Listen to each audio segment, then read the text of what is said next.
नमस्कार दोस्तों, स्वागत है आप सभी का हमारे YouTube चैनल पर।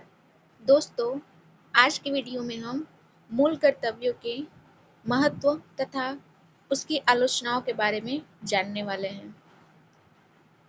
मूल कर्तव्य, यद्यपि नागरिकों के मूल अधिकार और मूल कर्तव्य जो होते हैं वह आपस में संबंधित और अविभाज्य हैं, लेकिन मूल संविधान में भारत के संविधान में मूल अधिकारों को तो रखा गया था, परंतु मूल कर्तव्यों को नहीं रखा गया था, क्योंकि संविधान निर्माताओं ने यह आवश्यक नहीं समझा कि नागरिकों के मूल कर्तव्यों को संविधान में जोड़ा जाए।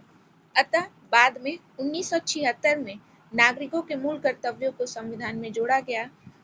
भारतीय संविधान में मूल कर्तव्यों को पूर्व रूसी संविधान से प्रभावित होकर लिया गया है। अब एक एक करके हम इन मौलिक कर्तव्यों के महत्व के बारे में देखते हैं। तो पहला है इसका महत्व यह कि अपने अधिकारों का प्रयोग करते वक्त यह नागरिकों को अपने देश के प्रति कर्तव्य की याद दिलाते हैं।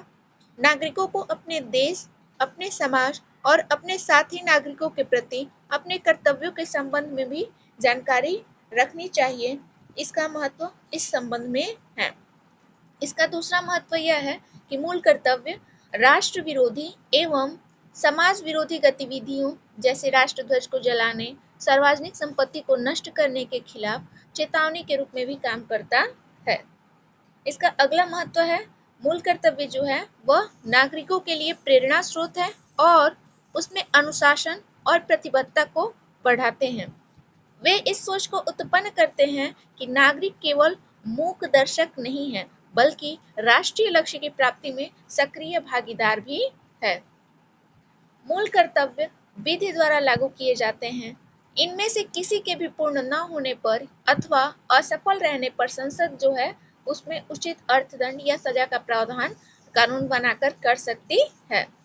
जैसा कि पूर्व प्रधानमंत्री इंदिरा गांधी ने भी कहा था कि संविधान में मूल कर्तव्यों को जोड़ने को उचित ठहराते हुए यह तर्क दिया था कि इससे लोकतंत्र को मजबूती मिलेगी, और उन्होंने यह भी कहा था कि मूल कर्तव्यों का नैतिक मूल्य अधिकारों को कम करना नहीं होना चाहिए, लेकिन लोकतांत्रिक संतुलन बताते हुए लोगों को अपने अधिकारों के समान कर्तव्यों के प्रति भी सजग रहना चाहिए, क्योंकि वर्तमान समय में सभी लोग मूल अधिकारों की तो मांग करते हैं, परंतु मूल कर्तव्यों को अपना कोई भी नहीं निभाता है। इस वजह से उस समय इंदिरा गांधी सरकार ने इस बात को कहा था। अब देखते हैं कि मूल कर्तव्यों की आलोचना किन आधारों पर आलोचक करते हैं। तो पहला यह आलोचना करते हैं कि कर्तव्यों की जो सूची है वह पूर्ण नहीं है, क्योंकि इनमें कुछ अन्य कर्तव्य जैसे मतदान, कर अदायगी, परिवार नियोजन आदि समाहित नहीं है। दूसरा कहते हैं कि कुछ कर्तव्य जो हैं वह अस्पष्ट, बहुअर्थी एवं आम व्यक्ति के समझ से बाहर है। जैसे कि देखा जाए तो उच्च आदर्श, समग्र संस्कृति और वैज्ञानिक दृष्टिकोण जो है इत्यादि शब्द की व्याख्या जो है इत्यादि शब्दों के बारे में मूल कर्तव्यों में कहा गया है, परंतु यह आम व्यक्ति के समझने में कठिन होती है कि इसका मानक क्या रखा जाए। अपनी गैर न्यायोचित छवि के चलते इन्हें आलोचकों द्वारा नैतिक आदेश करार दिया गया है। प्रसंगवश स्वर्ण सिंह समिति ने भी मूल कर्तव्यों को न निभाने पर अर्थदंड व सजा की सिफारिश की थी। इसके अलावा आलोचकों का कहना है कि संविधान के भाग 4 में इनको शामिल करना मूल कर्तव्यों के महत्व को कम करता है। इन्हें भाग 3 के बाद जोड़ा जाना चाहिए था, ताकि वे मूल अधिकारों के बराबर रहते। इस वजह से नागरिक इसका पालन और अधिक अच्छे तरीके से करते। जैसा कि भारत के पूर्व महान न्यायवादी सीके दफ्तरी ने भी कहा है कि लोगों को यह बताना कि उनके कर्तव्य क्या हैं, यह दर्शाता है कि वे संतुष्ट नहीं हैं। वे महान न्यायवादी जो सीके दफ्तरी थे वह मूल कर्तव्यों के विरोधी थे।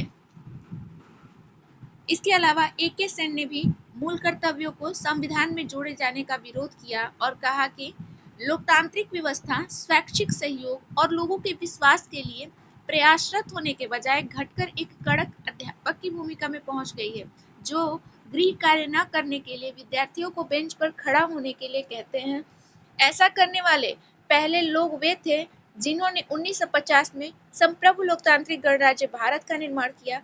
परंतु गणराज्य अब नागरिकों का मास्टर बन गया है, जो नागरिकों को उनके कर्तव्यों के लिए अपने निर्देश के बदले में आज्ञाकारिता का अभ्यस्त हो गया है। ऐसा ए.के. सेन का कहना था, जो कि मूल कर्तव्यों के पूर्णतः विरोधी थे।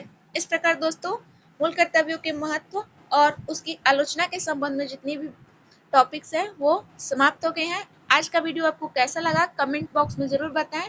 अगर वीडियो अच्छी लगे तो लाइक, मेरे चैनल को सब्सक्राइब करें और अपने साथी दोस्तों के साथ शेयर करना ना भूलें। थैंक यू दोस्तों।